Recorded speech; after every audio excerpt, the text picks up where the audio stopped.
Hey there guys, this is Teacher Min here, VIPKID teacher and also mentor. Just bringing some quick tips and tricks for you for future teachers and to maybe a teacher who's doing just a few sessions a week to someone who's doing over 30 hours a week like I am. So just some things that I've picked up along the way with my journey through VIPKID. So for my setup, I have a tiny computer desk area where I really cannot put all of my props in front of me, and I do 4 hours straight through. So I just don't have the room to keep 8 lessons worth of props in front of me, and in between classes you have like 1 or 2 minutes to switch. So I've developed a system that works for me, where I have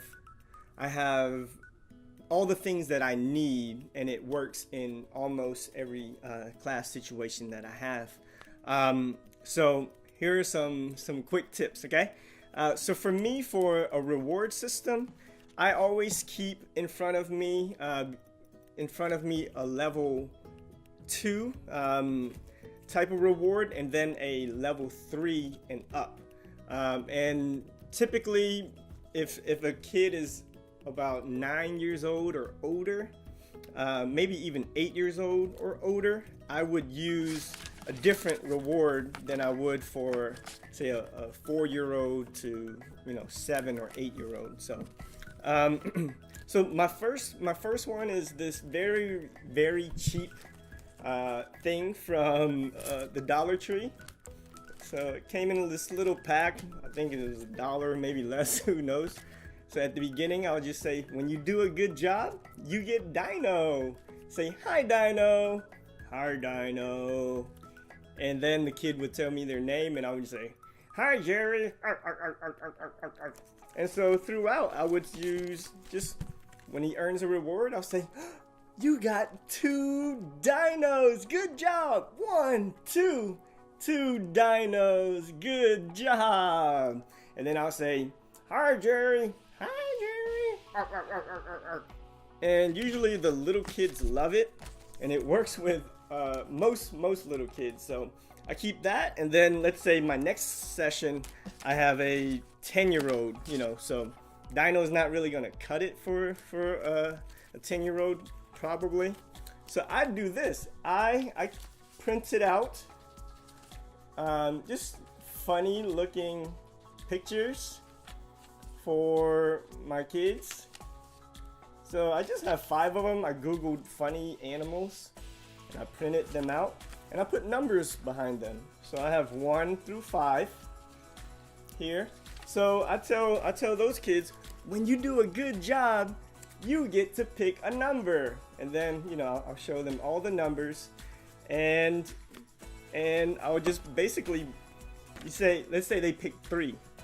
You want 3? Okay, here it goes. And I'll bring it and I'll put it in there in the camera and go, ah, or whatever the picture might be. Maybe it's a dog. I just go woof, woof, woof, woof, and just laugh. I'll laugh with them, and they love it. So for all of my classes, I use either this or that. And if it's a repeat kid, I'll print out different pictures, but basically the same system, so that I can move through 8 classes, 4 hours worth of classes, with zero breaks in between. I just set these in front of my desk and choose which ones I need. So that's tip number 1. Hope that's helpful.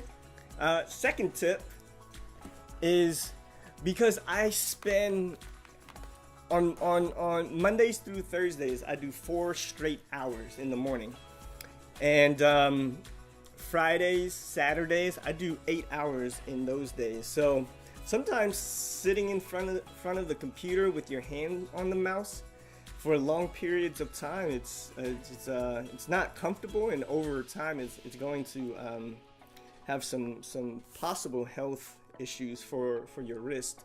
So I use this. It's called a Wacom board. The specific one here is Wacom Bamboo. So what it allows me to do is use my pen.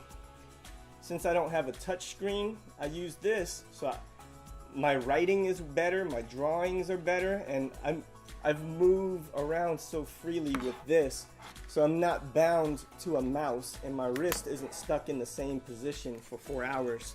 So if you teach for long periods of time, I recommend this. Now, this is not the cheapest thing ever. You can get this on Amazon for about 70 bucks. I don't know if there's a cheaper option, I'm not sure, but this is what I have because I do photography, so I use this for my photography editing. So, but it comes in handy for VIPKID for sure. So if you do a lot of sessions per week, I recommend you pick one up. Tip number 3 is you can use your phone. Hold on, let me find my phone. Okay, I'm back. You can use your phone as a prop or as an aid for teaching kids. So, for example, in the interview or the mock, I don't remember exactly which one it was, but I had a lesson on flags, like a Chinese flag, an American flag. So just introducing the concept of a flag. So what I did was just typed in flag, a GIF or a GIF, I don't know how you say that. I typed it in, and boom, I put it up to the camera.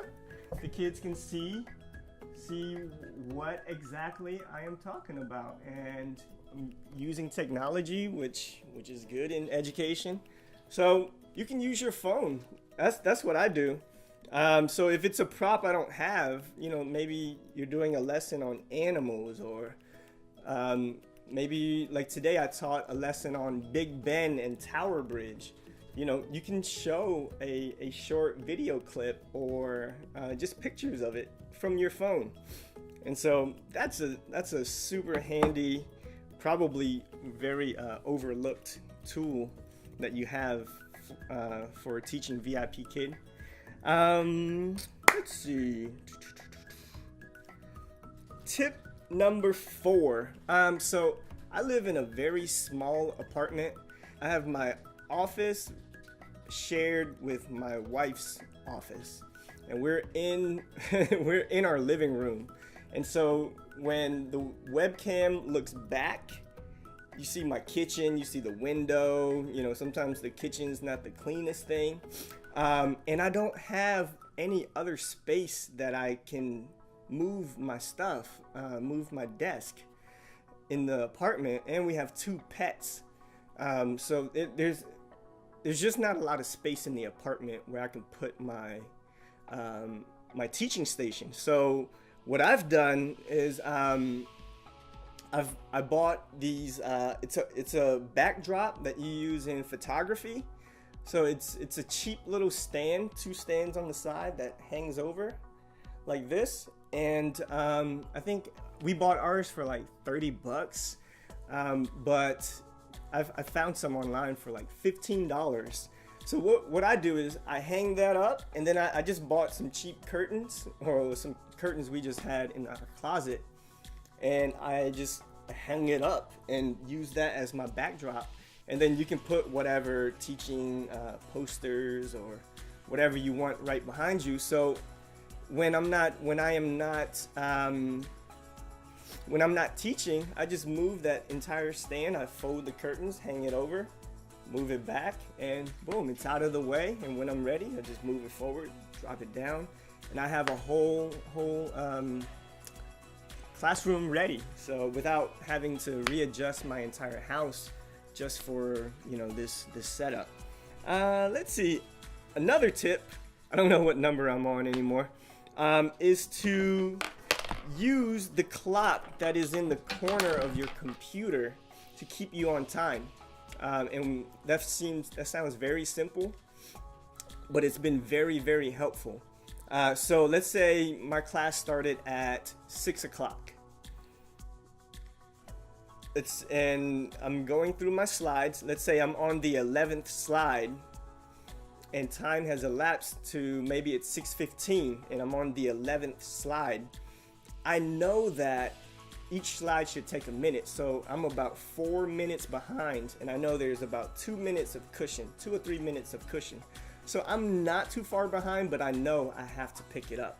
So let's say now it's 6:20 and I'm at slide 19. I know I am on track.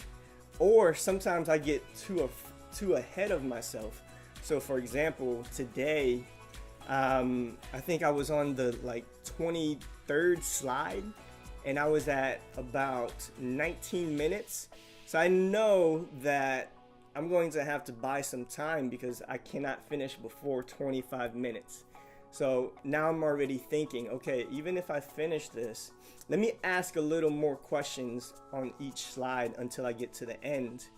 And then a little bonus is go to the drawing slide and ask the student to draw something just to get him. So usually I'll draw a funny face and he can add in. But then parents don't like that you're gonna spend the rest of the class just drawing. So what I do is I clear the board and then do something from the lesson as a review on there. So for example, I might write out P-O-P and ask them to sound out the word. Or if it's an older student, I might spell out their sight word and ask them to read through that. So that will keep the parents happy, you'll finish on time, and you'll get your 5 apples. And the very last tip is to do a speed test on your internet connection. What happened to me was I was teaching a class and my whole browser completely just shut down, and I ended up not having any internet, and I had to scrounge around and try to figure out what was wrong, and ended up resetting my modem and whatnot. But anyways, I didn't want that to happen to the remainder of my like 6 classes. So what I ended up doing was getting a speed test done to see where your internet where your internet connection is. Do you have a high quality connection or a low quality? And I guess for some reason over time it just decreases, and so you just have to do a reset on your modem. So do that before your classes. Run a speed test. Make sure your connection, even though I was hardwired, my modem needed to be reset. Needed to have a reset, but I didn't know that. So anyways, go into Google, just type in speed test, and a few options will pop up. Just click on the link, click run, and it'll show you where your internet speed is. So make sure you're working at the optimal level. That way you don't lose potential bookings, but also you don't lose pay on that specific class that like I did. My class failed, and the firemen determined that it was an issue on my end, so I was penalized for that. So anyways, hope that doesn't happen to you. Hope these tips were helpful for you, and more tips to come. Oh, anyways, I'm back.